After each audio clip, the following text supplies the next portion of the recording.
భారత్ పాకిస్తాన్ల మధ్య ఉద్రిక్తతలు కొనసాగుతున్నాయి. పహల్గాం దాడికి పాల్పడ్డ ఉగ్రవాదులు ఈ ప్రపంచంలో ఎక్కడ దాక్కున్నా వదిలిపెట్టే ప్రసక్తే లేదని ప్రధాని నరేంద్ర మోదీ ఖరాఖండిగా చెప్పేశారు. ఉగ్రవాదాన్ని పెంచి పోషిస్తోన్న పాక్కు ధీటుగా బదిలిస్తామన్నారు రక్షణ మంత్రి రాజ్నాథ్ సింగ్. ఉగ్ర దాడిలో పాల్గొన్న ఏ ఒక్కడిని కూడా వదిలిపెట్టే ప్రసక్తే లేదని, ఆ దుర్మార్గుల్ని వెంటాడి వేటాడుతామని తేల్చి చెప్పేశారు హోంమంత్రి అమిత్ షా. ప్రతిపక్షాలు కూడా పాక్పై తీసుకునే ఎలాంటి చర్యకైనా ప్రభుత్వానికి మద్దతిస్తామని, దేశ రక్షణ విషయంలో రాజకీయం చేయమని చాలా స్పోర్టివ్గా స్పందించాయి. ఉగ్ర దాడికి నిరసనగా భారత్లో ప్రతి ఒక్కరి రక్తం మరిగిపోతోంది. భారత్ తమపై దాడి చేయడానికి సిద్ధంగా ఉందన్న సమాచారం తమకి ఉందని చెబుతోన్న పాక్ తాము కూడా యుద్ధానికి సిద్ధమని పైకి మేకపోతు గాంభీర్యం ప్రదర్శిస్తున్నప్పటికీ లోపల వణికిపోతోంది. పైగా అణ్వస్త్రం ప్రయోగిస్తామని బ్లాక్మెయిల్ చేస్తోంది. పహల్గాం దాడిలో తమ ప్రమేయం లేదని పాక్ వాదిస్తోంది. ప్రపంచ దేశాల్ని నమ్మించే ప్రయత్నము చేస్తోంది. కానీ ఆ దేశ నేతలే తమ దేశంలో ఉగ్రవాదం ఉందని ఒప్పుకుంటూ ఉన్నారు. అమెరికా, బ్రిటన్ లాంటి దేశాల కోసం తమ దేశం ఉగ్రవాదాన్ని పెంచి పోషించిందని రక్షణ మంత్రి ఖవాజా ఆసిఫ్ కొద్ది రోజుల క్రితం చెప్పారు. రీసెంట్గా బిలావల్ భుట్టో కూడా ఈ విషయాన్ని ఒప్పేసుకున్నారు. మొత్తానికి ఇండియా పాక్ల మధ్య ఉద్రిక్తత రోజురోజుకు పెరిగిపోతోంది. ప్రపంచ దేశాలు కూడా భారత్ పాక్ల మధ్య జరుగుతోన్న పరిణామాల్ని చాలా నిశితంగా గమనిస్తూ ఉన్నాయి. త్రివిధ దళాల్లో పాక్ అంటే భారత్ చాలా బలంగా ఉంది. భారతదేశానికి మూడు వైపులా కూడా సముద్రం ఉంది కాబట్టి బలమైన నావికా దళం ఉంది. సో ఇప్పుడు భారత్ పాకిస్తాన్ల మధ్య ఉద్రిక్తతలు పెరుగుతూ ఉన్నాయి. నావికా దళ దిగ్బంధం చేసింది భారత్ పాక్ని అనే వార్తలు వినిపిస్తూ ఉన్నాయి. భారత్ నావికా దళం విషయానికి వస్తే అక్కడ చాలా ఈ రెండు విమాన వాహక నౌకలు ఉన్నాయి. ఒకటి ఐఎన్ఎస్ విక్రాంత్, రెండు ఐఎన్ఎస్ విక్రమాదిత్య. సో నౌకాదళ దిగ్బంధం అంటే ఏంటి, అది ఎలా సాధ్యం అనే విషయం మీద అనలిస్ట్ ఎంజీ రావు గారు మనకి వివరిస్తారు. ఎంజీ రావు గారు నమస్కారం. నౌకాదళ దిగ్బంధం అంటే ఏంటి? నౌకాదళ దిగ్బంధం అంటే ఒక దేశం వేరే దేశానికి సంబంధించిన ఎగుమతులు దిగుమతులు అనేవి సముద్ర రవాణా ద్వారా అయ్యే మొత్తాన్ని స్టాప్ చేసేసి ఆ దేశం ఇంకా యుద్ధం చేయకుండా ఉండాలి అంటే వాణిజ్య యుద్ధానికి సంబంధించిన అన్ని నేవల్ షిప్స్ వెంట బయటికి వెళ్లకుండా ఆపేయడాన్ని నావికాదళ దిగ్బంధం అంటారన్నమాట. ఇప్పుడు భారతదేశం ఇదే అస్త్రాన్ని పాకిస్తాన్కి వ్యతిరేకంగా వాడుతుంది. అంటే భారత నావికాదళం పాకిస్తాన్ని దిగ్బంధం చేసింది. దీన్ని నేవల్ బ్లాకేడ్ అని కూడా అంటారండి. ఇది 1965 యుద్ధంలో, 1971 యుద్ధంలో, అంతకుముందు అన్ని యుద్ధాల్లో ఇది వాడింది. ఏ యుద్ధమైన కోస్ట్ అంటే తీర ప్రాంతం ఉన్న దేశాలని నేవల్ బ్లాకేడ్ చేస్తారండి. అంటే దీని పరిణామాలు ఎలా ఉంటాయి? అంటే ఇది పాక్ ఎంతవరకు నష్టం? ఇది దీనికంటే ముందు మనం ఏంటంటే ఎలా నేవల్ బ్లాకేడ్ చేసింది అనేది ఒకసారి పరిశీలిద్దామండి. ఇది తర్వాత పరిణామాలు మీకు చాలా కూలంకషంగా వస్తాయి అన్నమాట. ఫస్ట్ నేవల్ బ్లాకేడ్ ఎలా చేసిందో చూడండి. ఈ నేవల్ బ్లాకేడ్ అంటే భారతదేశం మొత్తం తీర ప్రాంతం 7516.5 కిలోమీటర్లు ఉంటుందండి. అదే పాకిస్తాన్ తీర ప్రాంతం చూస్తే కేవలం 1046 కిలోమీటర్లు ఉంటుంది. ఇప్పుడు పాకిస్తాన్కి ఏది వెళ్ళాలన్నా ఏది రావాలన్నా తీర ప్రాంతమే. అందుకే తీర ప్రాంతం ఉన్న దేశమే ఇప్పుడు ఇంపార్టెంట్ అనమాట. ఈ తీర ప్రాంతం అంటే ఇప్పుడు గల్ఫ్ ఆఫ్ ఒమన్ నుంచి ఇక్కడ వరకు అరేబియన్ సముద్రం 2 ఉందన్నమాట. ఈ తీర ప్రాంతాన్ని భారతదేశం నావికాదళంలో చాలా శక్తివంతమైనది. దీన్ని బ్లూ వాటర్ నేవీ అంటారు. ప్రపంచంలో ఎక్కడికైనా ఇది వెళ్ళగలదు అనమాట. అందుకని 293 వార్షిప్స్ ఉన్నాయి. అందులో మనకి ఏంటంటే మీరు చెప్పినట్టు 2 air craft INS Vikrant, INS Vikramaditya, 2 air craft క్యారియర్లు, 18 సబ్మెరైన్స్ ఉన్నాయి. అందులో 2 అణు సబ్మెరైన్స్ ఉన్నాయి. ఇంకా ఈ విధంగా డిస్ట్రాయర్స్ అని ఉంటారు, ఫ్రిగేట్స్ అంటారు, కోవరేట్స్ అంటారు. ఇవన్నీ రకాలన్నమాట. ఇవన్నిటినీ ఈ అరేబియన్ సముద్రంలో గల్ఫ్ ఆఫ్ ఒమన్ నుండి ఇదిగోండి ఇక్కడ మోహరించేసింది అంతర్జాతీయ జలాల్లో. ఇది అంతర్జాతీయ జలాలు, ఎవరైనా వెళ్ళొచ్చు. తీర ప్రాంతం తప్పితే 222 కిలోమీటర్ల వరకు వాళ్ళ తీర ప్రాంతం. ఇది దాటి మనం మోహరించేసాం. ఇప్పుడు పాకిస్తాన్కి సంబంధించిన వాణిజ్య నౌకలు వెళ్ళాలంటే ఇదిగోండి ఇక్కడ నుంచి ఇలా వెళ్ళాలి. ఇక్కడ ఈ యూరోప్ వెళ్తాయి, ఇక్కడ నుంచి ఇలా తిరిగి ఇక్కడ ఇటు జపాన్ ఇటు వెళ్తాయి. ప్రపంచంలో వాణిజ్యం అంటే దాని ఎగుమతులు దిగుమతులకు సంబంధించిన అన్ని నౌకల్ని మన యుద్ధ నౌకలు అడ్డగించేసినాయి. ఇదిగోండి ఇక్కడ అరేబియన్ సీలో. అంటే ఇంకా పాకిస్తాన్ నుంచి అటు ఇటు ఏ నౌకలు వెళ్ళలేవు. పాకిస్తాన్ నేవీ కూడా ఇక్కడే చిక్కుబడిపోయింది. ఎందుకంటే మనం ఆధిపత్యం ఉన్నాం, సముద్రంపై ఆధిపత్యం. ఇండియాని ఏమంటారంటే the queen of Indian ocean అంటారు. ఇండియన్ ఓషన్లో మనంత శక్తివంతమైన దేశం లేదు. సో ఈ విధంగా మనం ఆపేసాం అనమాట. సో ఇప్పుడు పాకిస్తాన్ ఊపిరి చలపడం లేదు. ఎగుమతులు దిగుమతులు వెళ్ళకపోతే ఆ దేశ వాణిజ్యం పడిపోతుంది. అదనమాట ఇది నావల్ బ్లాకేడ్. ఇప్పుడు న్యూక్లియర్ సబ్మెరైన్స్ ఐఎన్ఎస్ విక్రాంత్ ఇక్కడే ఉంది, ఇంకా ఐఎన్ఎస్ విక్రమాదిత్య ఇక్కడికి రాలేదు. ఐఎన్ఎస్ విక్రాంత్ ఒకటి చాలు. విక్రాంత్ ఉంది. న్యూక్లియర్ సబ్మెరైన్స్ కింద తిరుగుతూ ఉంటాయి. వార్షిప్స్లో కొన్ని 100 వార్షిప్లు ఉన్నాయి. ఇక్కడ ముంబై అనమాట వెస్టర్న్ హెడ్ క్వార్టరు. అదేవిధంగా కాండ్లా రేవు, ఇక్కడ కార్వార్ అని ఉంటుంది ఐఎన్ఎస్ కదంబా, ఇక్కడ న్యూక్లియర్ ఇది ఉంటుంది అనమాట మన ఎయిర్ క్రాఫ్ట్ క్యారియర్. ఇక్కడ నుంచి ఈ కొచ్చిన్ నుంచి ఇవన్నీ మోహరించేసింది. సో ఏది వెళ్ళలేని పరిస్థితి కూడా పాకిస్తాన్ అనేది ఆల్రెడీ మనం బ్లాకెట్ చేసేసాం దాన్ని అనమాట. అది నౌకాదళ దిగ్బంధం అంటారు. యుద్ధం అంటే ఏదో మిలిటరీ అటాక్ మాత్రమే కాదు, ఆర్థిక పరమైన ఒత్తిడి తీసుకురావడం కూడా యుద్ధ తంత్రంలో ఒక భాగం. సో ఇప్పుడు ఈ నౌకాదళ దిగ్బంధం వల్ల పాకిస్తాన్కి జరిగే నష్టం ఏంటి? ఇది not only Pakistan, even China. ఇప్పుడు ఏంటంటే ఈ ఇండియన్ ఓషన్లో ఇది చాలా ఇంపార్టెంట్ అండి. ఈ ఇండియన్ ఓషన్ అనేది అంతర్జాతీయ విషయం అనమాట. ఇండియన్ ఓషన్ ఎవరైతే కంట్రోల్ చేస్తారో వాళ్ళు ఏషియా చూడండి. ఇండియన్ ఓషను ఇటు ఆఫ్రికా ఉంటుంది, ఇటు ఏషియా ఉంటుంది, ఇటు ఆస్ట్రేలియా ఉంటుంది, కింద అంటార్కిటికా 4 ఖండాల మధ్యలో ఉంటుంది అనమాట. ఈ ఓషన్ ఎవరైతే కంట్రోల్ చేస్తారో ఈ 4 ఖండాలని ప్రభావితం చేయొచ్చు అనమాట. కానీ ఇండియన్ ఓషన్లో సుమారు ఒక 52-80 దేశాలు ఉన్నాయి. ఇందులో దీని అంత శక్తివంతమైన దేశం లేదు. ఇప్పుడు ఇక్కడ ఇండియన్ ఓషన్లోకి చైనా ఎంటర్ అయిపోయింది. కాబట్టి ఈ నావెల్ బ్లాకేడ్ ఇక్కడ చేయడంతో నాట్ ఓన్లీ పాకిస్తాన్ మన ఊపిరి జలపనివ్వడంలే, దానికి ఇప్పుడు ఆర్థికంగా వాణిజ్యం లేకపోతే ఎగుమతులు దిగుమతులు లేకపోతే దానికి డబ్బు ఉండదు, ఫ్యూయల్ ఆగిపోయింది. సో ఇది ఓడిపోద్ది, అది ఒక ఒత్తిడి మీరు అన్నట్టు. రెండో వార్నింగ్ చైనాకి, చూడు నా పవర్ ఇది, చూడు అవసరమైతే ఇండియన్ ఓషన్ అలా ఆపేస్తా. ఎందుకంటే నిన్న ఈ వింజింజాం ఇక్కడ ప్రైమ్ మినిస్టర్ గారు ఇక్కడ పోర్టు కూడా ఒకటి ఓపెన్ చేశారు. ఇది అంతర్జాతీయంగా ఒక అద్భుతమైన వాణిజ్య మార్గం అన్నమాట. దీన్ని అడ్డగించాము అంటే ప్రపంచానికి ఒక వార్నింగ్ ఇస్తుంది ఇండియా. ఇండియన్ ఓషన్లో ఎవరైనా నాకు చెప్పెళ్ళాలి, అది చైనాకి స్ట్రాంగ్ వార్నింగ్ అండి. కానీ ఇక్కడ నాకున్న ఒక డౌట్, కొంచెం పరిధి దాటిన తర్వాత అంతర్జాతీయ జలాలు వస్తాయి కదా, ఇవి ఏ దేశానికి సంబంధించింది కాదు. మరి అంతర్జాతీయ జలాల గుండా పాకిస్తాన్ షిప్స్ ని వెళ్ళడానికి లేకపోతే ఇతర దేశాల నుంచి పాకిస్తాన్ పోర్టులకు వచ్చే షిప్స్ ని అడ్డుకోవడానికి భారత్కి రైట్ ఉంటుందా? ఒకటండి, అన్క్లాస్ అని ఒక కన్వెన్షన్ ఒకటి ఉంటుంది, అంతర్జాతీయ ఒప్పందం అంట. United Nations Convention on Law of Seas, అంతర్జాతీయ జలాల్లో ఏ విధంగా ఉండాలని ఒక అంతర్జాతీయ చట్టం ఉంది, అంక్లాస్ అనేది. United Nations Convention on Law of Seas అని, దానికి భారతదేశం సంతకం చేసింది, అన్ని సంతకాలు చేసినాయి. ఇప్పుడు ప్రతి దేశానికి తీర ప్రాంతం నుంచి 212 నాటికల్ మైల్స్ వరకే దాని సర్వ హక్కులు ఉంటాయి. ఇది దాటిన తర్వాత అంతర్జాతీయ జలాలు వస్తాయి. ఇప్పుడు మీరు అడిగిన క్వశ్చన్, ఈ పాకిస్తాన్ ఇక్కడ వరకు ఉంటుంది అనుకోండి, దీని తర్వాత ఎవరైనా మూవ్ అవ్వచ్చు. ఈ అంతర్జాతీయ ఫ్రీ నావిగేషన్ అంటారన్నమాట, ఎవరైనా ఉండొచ్చు. కానీ ఇది యుద్ధ వాతావరణం ఉంది కాబట్టి మనం వేరే నౌకలను ఆపకూడదు. కానీ యుద్ధ వాతావరణం ఉంది కాబట్టి మన నౌకలు ఇక్కడ వాళ్ళని ఏమి అడ్డగించడంలే. మన నౌకలు ఇక్కడ ఉంటే ఏమవుతుందంటే అవి ఫ్రీగా రాలేవు. ఇప్పుడు పోలీసులు ఉంటే దొంగ ఎలా వెళ్ళలేడో మనం వాడిని బ్లాకేడ్ చేసేసాం, నీ వాణిజ్యం వెళ్ళకూడదు అని. ఈ అంతర్జాతీయ వాణిజ్య నౌకలు పాకిస్తాన్ ఒకటే వేరే కూడా వస్తాయి. వాళ్ళు ఇప్పుడు రారు. అరే ఇంత డిస్టర్బెన్స్ అస్థిరత్వం ఉన్నప్పుడు మనకి ఎందుకు, దాంతో వాణిజ్యం ఎందుకని వాళ్ళే మానేస్తారు. తర్వాత పాకిస్తాన్కి ఆయిల్ వస్తుంది అనమాట, పెట్రోలియం, ముఖ్యంగా ఇక్కడ నుంచి గల్ఫ్ ఆఫ్ ఒమన్, ఈ దేశాల నుంచి, ఇదిగోండి ఈ దేశాల నుంచి, సౌదీ అరేబియా, వీటిని ఇక్కడ అడ్డగించేస్తున్నాం. దానికి ఆయిల్ సప్లై వెళ్ళదు. దానిలో ఆయిల్ సప్లై వెళ్ళకపోతే ఏమీ లేదండి. ఆయిల్ సప్లై వెళ్ళకపోవడం అంటే మొత్తం మనం అడ్డగించాం.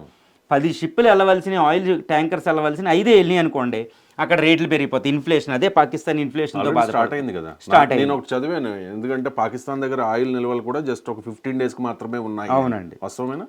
అవును, పాకిస్తాన్ ఇంపోర్ట్ అవ్వడం. ఈ విధంగా వాణిజ్యాన్ని మనం దాన్ని ఒత్తిడి తీసుకొస్తాం ప్రభావవంతంగా. ఈ విధంగా మనం బ్లాకేడ్ చేసాం అనమాట. దీని పరిణామాలంటే ఇప్పుడు పాకిస్తాన్ ఇన్ఫ్లేషన్ పెరుగుతుంది, వాణిజ్యం ఫ్రీగా అవ్వదు. చైనాకి స్ట్రాంగెస్ట్ వార్నింగ్ ఇస్తున్నాం, ఇదిగోండి చూడు ఇలా బ్లాకేడ్ చేసాం. ఈ అరేబియన్ ఇండియన్ ఓషన్లు అంటే ప్రపంచ వాణిజ్యంలో 40% వాణిజ్యం దీని ద్వారానే వెళుతుంది. ప్రపంచంలో 50% ఆయిల్ రవాణా దీని ద్వారానే వెళుతుంది. సో ఇది బ్లాకేడ్ చేసి మనం ఇప్పుడు బయటికి రాదండి. ఇక్కడ మలక్కా స్ట్రైట్ అని ఒకటి ఉంటుంది అనమాట. చైనాకి కావలసిన ఆయిల్ సప్లైలో 85% ఈ మార్గం ద్వారానే వెళుతుంది. చైనా ఆయిల్ దిగుమతుల్లో 80% ఇక్కడి నుంచే వెళుతుంది. జపాన్ దిగుమతులు ఇక్కడ నుంచే వెళతాయి. ఇప్పుడు చైనాకి వార్నింగ్ అనమాట. ఇప్పుడు మనం బ్లాకేడ్ చేసాం, అవసరమైతే చైనాకి పాకిస్తాన్కి సపోర్ట్ చేస్తే చైనా నీ నౌకలను కూడా ఇక్కడ అడ్డగిస్తాం, అప్పుడు చైనాకు కూడా ఆయిల్ ఉండదు. ఎందుకంటే చైనా ఆయిల్ అంతా ఇక్కడ నుంచే వెళ్ళాలి, పెట్రోలియం అంతా. సో ఈ విధంగా పాకిస్తాన్కే కాదండి, మనం ప్రపంచంలో ముఖ్యంగా చైనా శత్రు దేశానికి వార్నింగ్ ఇచ్చాం, భవిష్యత్తులో కూడా మా మీద అటాక్ చేస్తే ఇది ఉంటుందని. సో ఈ నౌకాదళ దిగ్బంధం ఈ పాకిస్తాన్ని యుద్ధం రాకుండానే సగం బలాన్ని తీసేసినట్టు అనమాట. అది చైనాకు కూడా ఇబ్బందేనా? అది చైనా కూడా ఇబ్బంది. ఇప్పుడు చైనా పాకిస్తాన్కి సపోర్ట్గా వచ్చింది అనుకోండి, బంగ్లాదేశ్ కానీ పాకిస్తాన్ చైనా కానీ సపోర్ట్ వచ్చినాయి అనుకోండి, మనం ఈ నావెల్ బ్లాక్ ఈ యుద్ధ నౌకల ద్వారా వాళ్ళకి వెళ్ళి ఆయిల్ కూడా మనం అడ్డగిస్తాం. సో చైనాకు కూడా ప్రమాదం. చైనా ఇంకా ఆర్థిక రంగం ముందుకెళ్దాం, ఆయిల్ 85% ఇక్కడి నుంచే వెళ్ళాలి. ఇదిగోండి ఈ మార్గం ద్వారా వెళ్ళి ఈ మలక్కా స్ట్రైట్ ద్వారా వెళ్ళాలి, దీన్ని అడ్డగించేస్తాం. ఇదంతా మనది, మన అడ్డ, భారతదేశం ఇక్కడ మోస్ట్ పవర్ఫుల్ నేషన్. దీన్ని కాదనకుండా మన వీధిలోంచి వెళ్ళినట్టు అనమాట. ఇక్కడ నుంచి కాకుండా ఎవరు వెళ్ళలేరు. సో దట్ మనం ఇదేంటంటే చైనాకు కూడా బిగ్గెస్ట్ వార్నింగ్ అండి, మా పాకిస్తాన్ సపోర్ట్గా రాకు, భవిష్యత్తులో మా మీద అటాక్ చేయకు అని. సో దీని విధంగా ప్రపంచంలో చైనాకు వార్నింగ్ ఇచ్చాము, ఇప్పుడు పాకిస్తాన్ని అల్లకొల్లోలం చేస్తుంది. ఇది నావెల్, ఈ నౌకాదళ దిగ్బంధం, ఈ వ్యూహం అనేది ఇప్పుడు జరగబోయే యుద్ధం కానీ జరగకుండానే మనం పాకిస్తాన్ ఓడించేసినట్టు అయిపోయింది. పహల్గామ్ ఉగ్ర దాడి తర్వాత ఇరు దేశాలు ఒక దేశంపై ఒకటి ఆంక్షలు విధించుకుంటున్న పరిస్థితి. భారత్ ముందుగా స్పందించింది, ఎందుకంటే తమ పర్యాటకుల్ని కోల్పోయింది కాబట్టి, బాధిత దేశం కాబట్టి. ఇమీడియట్గా సింధు నది జలాల ఒప్పందాన్ని నిలిపివేసింది, భారత్లో ఉంటున్న పాకిస్తానీయుల్ని ఆ దేశానికి పంపించేసింది. దాంతో పాటు గగనతలాన్ని కూడా మూసేసింది. వాస్తవానికి పాకిస్తాన్ ముందే, భారత్ కంటే ముందే పాకిస్తాన్ భారతదేశ విమానాల్ని, భారతదేశం నుంచి ఇతర దేశాలకు వెళ్ళే విమానాల్ని గగనతలం క్లోజ్ చేసిన పరిస్థితి. రీసెంట్గా భారతదేశం కూడా ఆ యాక్షన్ తీసుకుంది, పాకిస్తాన్ నుంచి వచ్చే విమానాలకు భారత గగనతలంపై అవకాశం లేకుండా చేసింది. సో దీనివల్ల ఏ దేశానికి ఎక్కువగా నష్టం అనే దాని మీద ఎంజీ రావు గారు మనకి వివరిస్తారు. ఎంజీ రావు గారు, ఈ ఆంక్షల వల్ల ఎవరెవరికి నష్టం, ఎవరికి ఎక్కువ నష్టం? వాస్తవంగా అంటే ఒక దేశ గగనతలాన్ని మరో దేశం ఉపయోగించుకుంటుంది, దానికి కొన్ని ఛార్జెస్ కూడా చెల్లిస్తుంది. కాబట్టి ఎవరు ఎక్కువగా ఆర్థికంగా నష్టపోతారు, ఎవరికి ఎక్కువ నష్టం అంటే ఏం చెప్తారు? ఇప్పుడు ముఖ్యంగా చెప్పాలంటేనండి, పాకిస్తాన్ ముందే మన విమానాలకి ఇవ్వలేదు, మన విమానాలకి తన గగనతలాన్ని మూసేయడం జరిగిందండి. తర్వాత భారతదేశం రీసెంట్గా తన గగనతలాన్ని మూసేసింది. ఇక్కడ ముఖ్యమైన విషయం ఏంటంటే అసలు గగనతలం అంటే ఏంటి, ఎలా మూసేస్తారో అని చెప్పాలన్నమాట. చూడండి ఈ విమానాలు చూడండి, ఇప్పుడు భూమి మీద అయితే రోడ్లు ఉంటే ఇలా వెళ్తాయి, కానీ ఆకాశంలో విమానం వెళ్ళిన తర్వాత అది ఎప్పుడు స్ట్రైట్ లైన్లో వెళుతూ ఉంటుంది అనమాట విమానం ఎప్పుడు.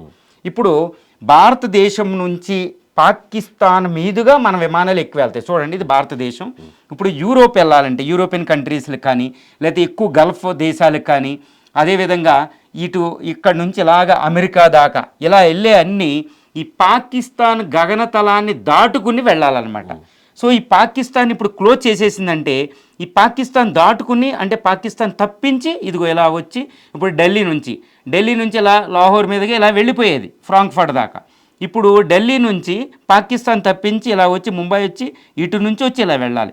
దీనివల్ల ఒక 1000 కిలోమీటర్ల పరిధి పెరిగిపోతుంది. అంటే ఆయిల్ ఎక్కువ ఉపయోగపడుతుంది, ఎక్కువ టైం తీసుకుంటుంది, పైలట్స్కి పైన టైం ఉండదు, ఇది అంటనమాట. సేమ్ ఛార్జెస్ ఉంటాయి. సో దీనివల్ల ఇండియా నుంచి, ఇప్పుడు మీరు అడిగారు కదా ఎక్కువ ఎవరు నష్టపోతారు అంటే, ఇండియా నుంచి ఇక్కడ పాకిస్తాన్ నష్టపోయేది ఏమీ లేదు. పాకిస్తాన్ ఏంటంటే పాకిస్తాను కేవలం $120 మిలియన్ మాత్రం నష్టపోతుందన్నమాట, అంతే. 120 మిలియన్ అంటే ఒక 150 నుంచి 200 కోట్ల రూపాయలు ఇది లాస్ అవుతుంది. పాకిస్తాన్ ఉన్న ఎకనామీ పరిస్థితుల్లో చాలా ఎక్కువే. కానీ భారతదేశానికి సంబంధించవలసి వస్తే భారతదేశం నుంచి సుమారు 10,000 ఫ్లైట్లు వెళ్తూ ఉంటాయి. రోజుకి 1000 ఫ్లైట్లైనా పాకిస్తాన్ గగనతలం మీద నుంచి వెళ్తూ ఉంటుంది. ఎందుకంటే ఎక్కువ ఢిల్లీ చూస్తే, న్యూఢిల్లీ నుంచి చూస్తే ఎక్కువ గల్ఫ్కి వెళ్తూ ఉంటాయండి. ఈ న్యూఢిల్లీ నుంచి న్యూఢిల్లీ, కలకట్టా చూడండి, ఈ అహ్మదాబాద్, ఇవన్నీ కూడా ఈ జమ్మూ అండ్ కాశ్మీర్, ఇవన్నీ ఫ్లైట్లన్నీ ఇటు వెళ్ళాలి, యూరోప్ ఇటు వెళ్ళాలి. ఇవన్నీ పాకిస్తాన్ గగనతలం మీద నుంచి వెళ్తాయి. మళ్ళీ అన్ని ఫ్లైట్లు పాకిస్తాన్ గగనతలం మీదకి ఇండియాకు వస్తాయి. ఇప్పుడు పాకిస్తాన్కి వచ్చే నష్టం తక్కువ, ఎందుకంటే పాకిస్తాన్ ఫ్లైట్లు కేవలం 10 వెళ్తాయి. ఆ 10 ఈ మలేషియా వెళ్తాయి, ఎక్కువగా కౌలాలంపూర్, సింగపూర్ వెళ్తాయి. ఇవి ఆల్రెడీ చైనా నుంచి దాటుకుని వెళ్తున్నాయి. ఇప్పుడు పాకిస్తాన్ ఇంటర్నేషనల్ ఎయిర్పోర్ట్ ఏంటంటే పిఐఏ అని ఒకటి ఉంటుందండి. ఈ పాకిస్తాన్ ఇంటర్నేషనల్ ఎయిర్పోర్టు అది ఆల్రెడీ చాలా ఇబ్బందుల్లో ఉంది. చాలా ఇబ్బందులు అంటే చాలా ఇబ్బందులు. ఇంకా అది ఎయిర్లైన్ ఉందా లేదా అమ్ముకోవడానికి సిద్ధపడ్డారనమాట. సో పాకిస్తాన్కి పోయేది ఏమీ లేదు, $120 మిలియన్ కోల్పోతుంది. కానీ ఎక్కువ నష్టపోయేది ఇండియా. ఇప్పుడు ఇండియన్ ఏవియేషన్ ఏంటంటే ఇది చైనా ఇండియా ఇప్పుడు చైనా ఇండియా ఎలా గ్రోత్ అవుతున్నాయో చూడండి. ఇండియన్ సివిల్ ఏవియేషన్ అంటే విమాన రంగం ప్రపంచంలో అత్యంత వేగంగా అభివృద్ధి చెందుతుంది. ఎందుకంటే ఇప్పుడే మధ్యతరగతి పీపుల్ అందరూ వాళ్ళ ఆదాయాలు పెరిగి అందరూ విమానాన్ని చేస్తున్నారు. ఇప్పుడు ఇండియా నుంచి ఎక్కువ గల్ఫ్కి వెళ్ళేది, అమెరికా వెళ్ళేది వెళ్తున్నారు. ఇప్పుడు విమానయాన రంగం చాలా వేగంగా అభివృద్ధి చెందుతుంది ప్రపంచంలో భారత విమానం. ఇప్పుడు ఇది అనుకోని విపత్తు. ఫర్ ఎగ్జాంపుల్ ఇండియన్ ఎయిర్లైన్స్ రీసెంట్గా టాటా తీసుకున్నారు. ఇండియన్ ఎయిర్లైన్స్ భారతదేశంలో చాలా ఇంపార్టెంట్ కూడా. ఇండియన్ ఎయిర్లైన్స్ ఒక్క విమానయాన సంస్థ ఇండియన్ ఎయిర్లైన్స్ ఒక్కటే టాటా తీసుకున్నది. దానికి ఒక్కదానికి 5,000 కోట్లు లాస్ వస్తుంది ఈ ఒక్క 1 ఇయర్లో. అంటే దీన్ని బట్టి ఊహించవచ్చు. పాకిస్తాన్ ఈ యుద్ధం వల్ల పాకిస్తాన్ గగనతలాన్ని క్లోజ్ చేయడం వల్ల ఇండియన్ ఎయిర్లైన్స్ ఒక్కటే 5,000 కోట్లకి లాస్ వస్తుంది. చూడండి ఎంత ఉంటుందో. ఇంకా ఇండిగో ఇవన్నీ, జెట్ ఎయిర్వేస్, ఎయిర్ ఏషియా ఇవన్నీ ఉన్నాయి. ఈ ప్రైవేట్ సంస్థలు ఇంకా ఎక్కువ నష్టాలు వస్తున్నాయి, భరిస్తారు. కానీ ఇండియన్ ఎయిర్లైన్స్ భరించే స్థితిలో లేదు, ఇప్పుడిప్పుడే తేరుకుంటుంది అదనమాట. సో పాకిస్తాన్ కంటే భారతదేశం కలిగే నష్టం చాలా ఎక్కువ. కానీ ఈ గగనతలాలు ఎందుకు క్లోజ్ చేస్తారనేది ఇంపార్టెంట్ అనమాట. పాకిస్తాన్ చేస్తే మనం కూడా క్లోజ్ చేస్తాం పాకిస్తాన్. ఎందుకంటే ఇది కేవలం విమానయాన రంగంలోనే చూడకూడదు, ఇది యుద్ధ పరిణామాలను బట్టి చూడాలన్నమాట. ఆ విధంగా రైట్. అంటే ఇంత ఎత్తులో మా గగనతలం, మన దేశానికి సంబంధించిన గగనతలం అని ఏదైనా ఉంటుందా? అంతకు మించి పైన ఫ్లై చేసే అవకాశం ఉండదు? ఏం లేదండి. ఇప్పుడు మనకేంటంటే ఇవి జెట్ ఎయిర్వేస్ అంటారు. ఇప్పుడు ప్రజలు వెళ్ళేదాన్ని ఏంటంటే ఎప్పుడు ట్రోపోస్పియర్ అనేది ఒకటి ఉంటుంది. ట్రోపోస్పియర్, స్ట్రాటోస్పియర్, మెసోస్పియర్ అని ఉంటుంది. ట్రోపోస్పియర్ అంటే అప్ టు మ్యాక్సిమం భూమి నుండి ఈ ప్రయాణికులు ప్రయాణించే విమానాలు ఎట్టి పరిస్థితుల్లో 2-3 కిలోమీటర్ల హైట్ మాత్రమే వెళ్తూ ఉంటాయి. ఒక్కోసారి 5 కిలోమీటర్లు. పర్వతాలు హిమాలయాలు వచ్చినాయి అనుకోండి, అది ఎక్కువ పైకి వెళ్ళిపోతుంది అనమాట. ఎక్కువ పైకి వెళ్ళాలి, 9 కిలోమీటర్ల దాకా వెళ్తుంది అనమాట, 10 కిలోమీటర్లు, ఎందుకంటే హిమాలయాలు దాటుతారు. కానీ ఇప్పుడు పాకిస్తాన్ గగనతలం వల్ల హిమాలయాలు దాటుకుని ఇదిగోండి ఇలా వెళ్ళాలి. అది హిమాలయాలు దాటుకుంది. హిమాలయాలు దాటాలంటే బాగా ఎత్తుకెళ్ళిపోద్ది. ఎత్తుకెళ్ళిపోవడం వల్ల ఎక్కువ ఆక్సిజన్ కావాలి, ఎక్కువ ఆయిల్ అవుద్ది అనమాట, లోపల ఆక్సిజన్ అనమాట. సో మీరు అడిగింది ఏంటంటే విమానం ఎంత ఎత్తు అనేది ఏమీ ఉండదు, ఏమీ ఉండదు. కాకపోతే దాని పైనుంచి నెత్తి మీద నుంచి వెళ్తే ఇదనమాట. ఇంటర్నేషనల్ కూడా ఒక అంతర్జాతీయ చట్టం ఉంది. ఈ అంతర్జాతీయ చట్టం ప్రకారం ఏ దేశాలైనా వేరే దేశాలకి తమ గగనతలాన్ని ఓపెన్ చేసి పెట్టాలన్నమాట. ఇప్పుడు యుద్ధం కాబట్టి క్లోజ్ చేసుకున్నారు, లేకపోతే ఇంటర్నేషనల్ అంతర్జాతీయ విమానయాన చట్టం ప్రకారం జెనీవాలో ఉంటుందండి. దాని ప్రకారం ఏంటంటే అందరూ ఓపెన్ చేయాలి, అది ఇంపార్టెంట్ అనమాట. సో పైకి వెళ్ళిన తర్వాత ఎవరి అనేది ఏమి ఉండదు. తర్వాత ఇంకొక చిన్న విషయం ఏంటంటే ఎందుకు క్లోజ్ చేశారు వీళ్ళు అనేది మనం చూడాలి. ఎందుకంటే చూడండి, ఇప్పుడు యుద్ధం అంటేనే యుద్ధ విమానాలు. కాబట్టి పాకిస్తాన్ నుంచి వచ్చి ఈ గగనతలాన్ని ఓపెన్ చేస్తే పాకిస్తాన్ నుంచి యుద్ధ విమానాలు వచ్చేస్తూ ఉంటాయి. మనం ఎప్పుడు రాడార్లో కనిపెడుతూ ఉంటాయి అన్నమాట. భారతదేశం వాళ్ళ రాడార్ వాళ్ళ మీద నిఘా, వాళ్ళ రాడార్ మన మీద నిఘా. పాకిస్తానే ముందు క్లోజ్ చేసింది. ఎందుకు క్లోజ్ చేసిందంటే ఇండియాకి ఎక్కువ నొప్పి పుడుతుంది, 2 ఇండియా విమానాలు వచ్చేస్తాయేమో అని రాడార్ పెట్టేశారు వాళ్ళు. సో ఏ విమానం వచ్చినా ఫస్ట్ పేల్చడానికి రెడీ. విమానం అని అనుకునే లోపల ఏదైనా అది యుద్ధ విమానం. సో ఏది మాకు వద్దు, ఎందుకంటే మాకు భయం వేస్తుందని వాడు క్లోజ్ చేశాడు. ఇండియా కూడా ఎందుకు రిస్క్ తీసుకోవడం, వాడి నుంచి ప్రయాణికుల విమానాలు కాదు ముఖ్యం, యుద్ధ విమానాలు రాకూడదు. ఆడికి F-16 కొన్ని స్టెల్త్ ఫైటర్స్ ఉన్నాయి, J-10, J-17 అని చైనా నుంచి తెచ్చుకున్నారు. సో వాళ్ళు ఇండియా మీదకి వచ్చేస్తుంటే మన రాడార్లో కూడా ఇక్కడ గురిపెట్టేసి ఏది రాకుండా ఆపింది. ఇంకా పాకిస్తాన్ నుంచి ఏమీ మనకు రావు, మన నుంచి వాళ్ళకి వెళ్ళవు. అంటే యుద్ధ సన్నద్ధత అనమాట. యుద్ధం జరుగుతుంది జరగదా అనే దానికి గగనతలాలను క్లోజ్ చేసుకోవడం అనేది అత్యంత ప్రధానమైనది అన్నాడు. అంతేవల్ల యుద్ధం అనే దృష్టితో వీళ్ళు చేశారు, కానీ ఏదో సివిలియన్ విమానయాన రంగం ఇది మామూలుగా జరిగే నష్టం అనేది కాదు వాళ్ళకి. సో యుద్ధం జరుగుతుంది అనడానికి పరిణామం, అంటే యుద్ధ విమానాలు రాకూడదు. భారత్ పాకిస్తాన్ల మధ్య కొన్ని దశాబ్దాలుగా ఉద్రిక్తతలు ఉన్నాయి. అయినా గగనతలాన్ని నాకు తెలిసి 1-2 సందర్భాల్లో క్లోజ్ చేసి ఉండవచ్చు. కానీ ఉద్రిక్తతలు ఉన్నా కూడా 2 దేశాల గగనతలం నుంచి ఈ ఆయా దేశాల విమానాలు ఫ్లై చేస్తూ ఉన్నాయి. కానీ ఇప్పుడు గగనతలం మూసేసిన తర్వాత ఇన్ కేస్ ఏదైనా ఒక విమానం పాక్ గగనతలం మీదకి వెళ్ళినా లేకపోతే పాక్ విమానం భారత గగనతలం మీదకి వచ్చినా ఏం జరుగుతుంది? ఏం లేదండి, దీన్ని ఏమిటంటే నోటమ్ అని ఒకటి ఉంటుంది. Okay, notice to airman, notice to airman పైలట్స్కి అనమాట నోటమ్. అది నోటీస్ ఇష్యూ చేసేసారు. పాకిస్తాన్ ఇష్యూ చేసింది, భారతదేశం బయటకు వదిలారన్నమాట. నోటం అంటే బాబు ఎవరో రాకండి, నోటీస్ ఇష్యూ చేసేసామని. ఇప్పుడు ఎవరైనా పైలట్ యుద్ధ విమానం కానీ ఇలాంటి ఇండిగో ఫైటర్ కానీ ఏదైనా ఆ గగనతలానికి వెళ్తే వాళ్ళు పేల్చేస్తారు. అందువల్ల ఇంకా ఏవి వెళ్ళవు. అందుకని ఏంటి, ఈవెన్ భారత విమానయాన సంస్థలే కాదు, యూరోప్ నుంచి గల్ఫ్, ఇప్పుడు సౌదీ ఎయిర్వేస్ ఉంటుంది, యుఏఈ ఎయిర్వేస్ ఉంటుంది, ఖతార్ ఎయిర్వేస్ ఉంటుంది, జర్మన్ ఎయిర్వేస్ ఉంటుంది, అమెరికన్ ఎయిర్లైన్స్ ఉంటుంది, ఇవి కూడా భారతదేశం వస్తూ ఉంటాయి. ఇవి కూడా పాకిస్తాన్ గగనతలం మీద నుంచి రావడం లేదంటే చూడండి నోటం నోటీస్ ఎంత ఉందో. అంటే భారత్కి సంబంధించిన విమానయాన సంస్థల విమానాలు మాత్రమే పాకిస్తాన్ నుంచి వెళ్ళకూడదా, లేకపోతే మొత్తం అన్ని దేశాల విమానయాన సంస్థల? మన దేశానికి మాత్రమే వాళ్ళు క్లోజ్ చేశారు. ఓకే, ఇప్పుడు ఫర్ ఎగ్జాంపుల్ వేరే రావచ్చు. బ్రిటిష్ ఎయిర్వేస్ ఉంది, బ్రిటిష్ ఎయిర్వేస్ నుంచి ఇండియా వచ్చే ఒక విమానం పాకిస్తాన్ మీదుగా రావచ్చు. ఎందుకంటే వాడు బ్రిటిష్ విమానాలకు క్లోజ్ చేయలేదు, భారత విమానాలకు క్లోజ్ చేశారు. బ్రిటిష్ ఎయిర్వేస్ పాకిస్తాన్ మీదుగా రావచ్చు, కానీ వాళ్ళు కూడా రిస్క్ తీసుకోవడంలా. ఎందుకంటే యుద్ధ వాతావరణం ఉన్నప్పుడు వీళ్ళు ఇష్యూ చేసుకున్నాడు, మనకి ఎందుకని వాళ్ళు కూడా తప్పించుకుని వస్తున్నారు. సో చూసారా, అంటే ఏ విమానం వెళ్ళినా పేల్చేస్తారన్నమాట. చాలా ప్రమాదంగా ఉంటుంది. ఇది రష్యా ఉక్రెయిన్ వార్ జరుగుతుంటే అక్కడ జరిగింది కూడా అలాంటి